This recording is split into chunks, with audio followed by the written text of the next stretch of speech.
I'd been working the night shift at the gas station for almost a year. At this point, it's not the best job, but it pays my cheap bills.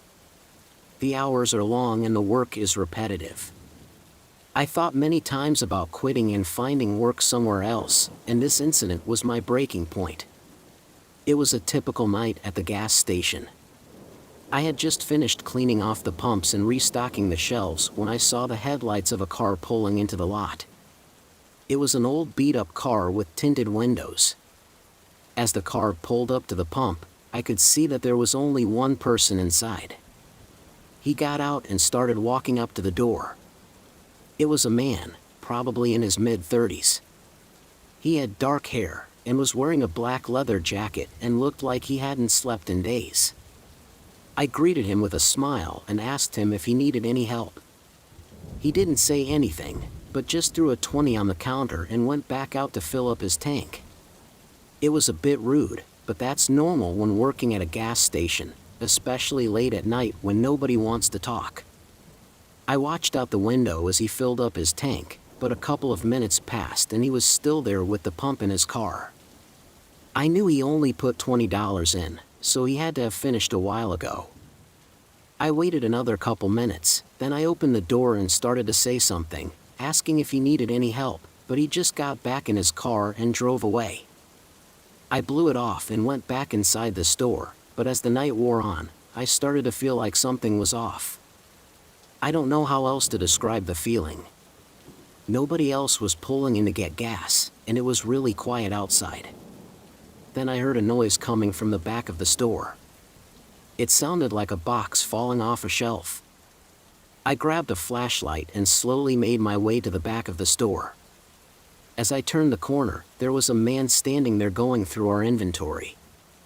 He was tall and skinny and looked like he hadn't showered in weeks.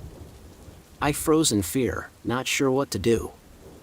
The man turned and saw me, and for a moment we just looked at each other. Then he started to walk towards me, his eyes fixed on mine. I backed away, slowly putting my hands up as if to not mean any harm. But he kept coming towards me. I could smell alcohol in his breath, and I knew that he was dangerous. "Money. Where is it?" he said, slurring his words. I saw in one of his hands he had a switchblade, and with him being clearly drunk, I was really scared. I pointed toward the register and he pushed me back to the counter. As I was opening the till, the man wandered around the store, making his way to the liquor section. He stashed a few expensive bottles in his backpack, then came back to the register. I put all the bills we had on the counter. Being barely over. A man looked at it, then looked at me. "The fuck is this?" "I need more, man." He wasn't satisfied, but there was no more money to give. He flipped open his blade, waving it around and yelling at me. I was sure he was going to jump the counter and beat me to death, but then he suddenly swiped the cash and bolted out the door. My heart was pounding as I looked out the window, seeing that same beat-up car from earlier. The man got inside and they drove off. The police came a few minutes later, responding to the emergency button I pressed while the man was browsing the booze, but they weren't too helpful right away. Thankfully though, the cameras outside the building were able to pull a license plate from the car, and 4 days later I was informed that both men were caught. Apparently they were homeless and had stolen the car. They then went on a crime spree, robbing as many stores as they could, mostly just of alcohol and money. I feel pretty lucky to have made it unharmed because their erratic behavior sent one worker to the hospital after an encounter with them. A couple weeks later though, I quit my job and moved to work in the day shift somewhere else. I've worked at a graveyard for the past 15 years, most of those years being the typical graveyard shift, which was from 11 p.m. to 7 a.m. In my mind, working overnight had way more benefits than working during the day. Day workers had more to do, since more people would be visiting the yard. There would also be burials taking place a few times a week that need to be arranged. And above everything else, night shift gets paid an extra $2 an hour. I've seen a lot during my years working night shift, though mostly teens messing around, or the occasional drunk group of friends daring each other to walk through the yard. However, this night was different. I got to the small faculty building a bit early to chat with the day worker, and once he left, I did all of the normal checks and precautions at the beginning of my shift. Afterwards, my only job is really just to drive around in a golf cart every so often and just make sure nothing's going on. I'd say I only encounter something once a month, or maybe even every other month. Anyway, the first few hours were normal. I drove around several times, then went back to the small faculty building to eat my lunch. I think it was around 2 a.m. when I went back out to do another round of the yard. As I got to the far end, I saw something by the fence. It was obviously really dark, so I couldn't see much more than the general shape of a figure standing there. I drove up closer. I could tell now that it was a man standing on the outside of the fence looking toward me. I didn't want to confront him if I didn't have to, so I turned and drove in a small loop around the lot to see if he would try to hop the fence while I was gone. But when I got back, after 30 seconds, he was gone. I scanned the area briefly to make sure he didn't sneak in, but it all looked clear, so I continued with my patrol.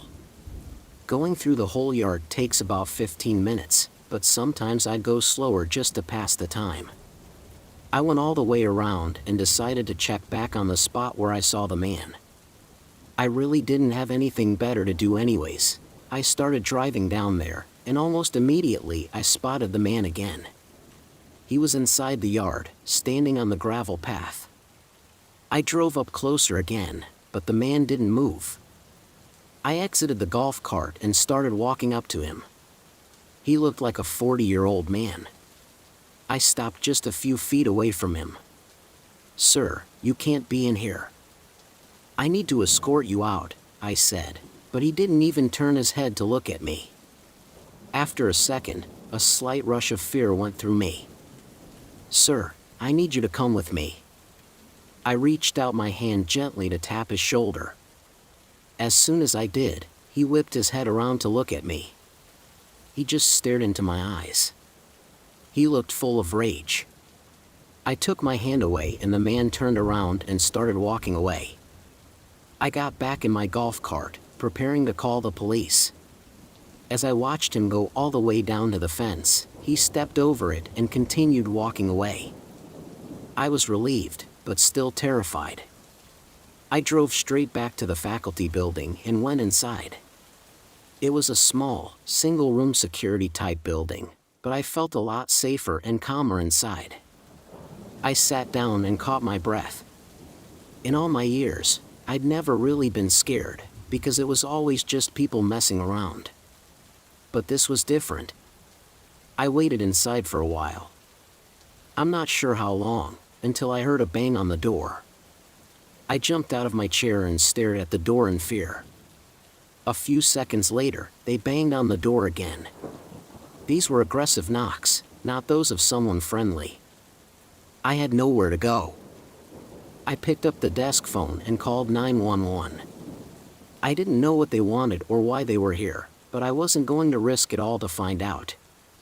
After probably 3 minutes of them banging on the door, I heard them walk away. I still waited for the police to arrive before I opened the door. The following day, my manager was able to pull the CCTV security footage from the building. What I saw was horrifying. Just minutes after I entered the building, the man I'd seen in the yard earlier walked up to the door.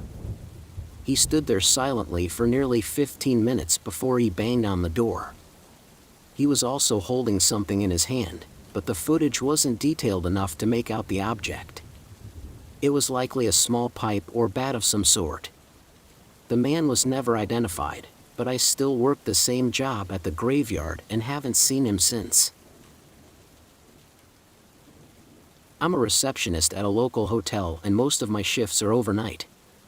I'm in charge of the front desk and my main responsibilities are to check in guests, answer phone calls and keep an eye on the security cameras.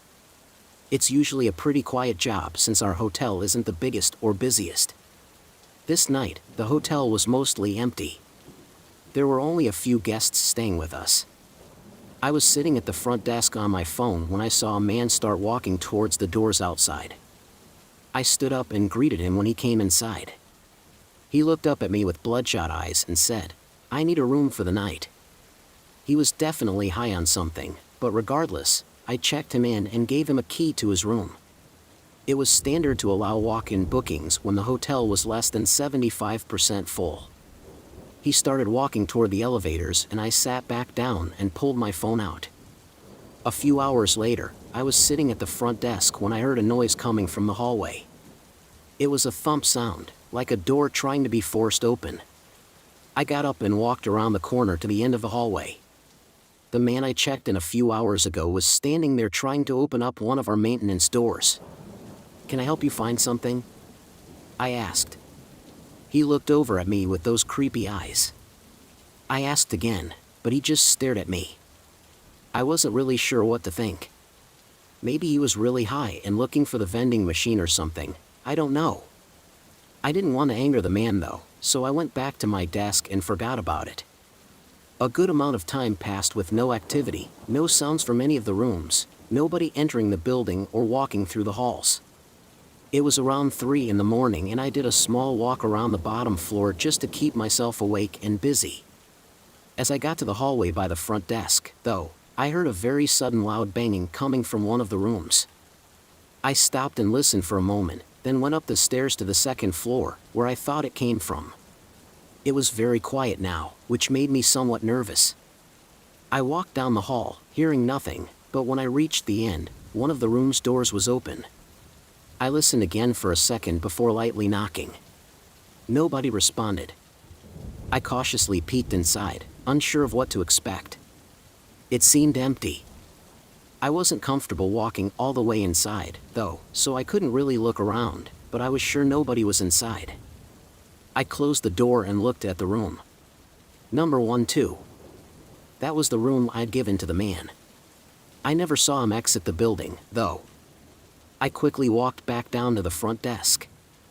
I looked at all the security cameras we had in the lobby and outside the building, but the man didn't turn up. I jumped. It was the hotel phone. One of the rooms was calling.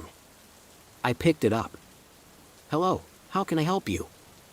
There was a woman on the line telling me about some man knocking on her door in the middle of the night.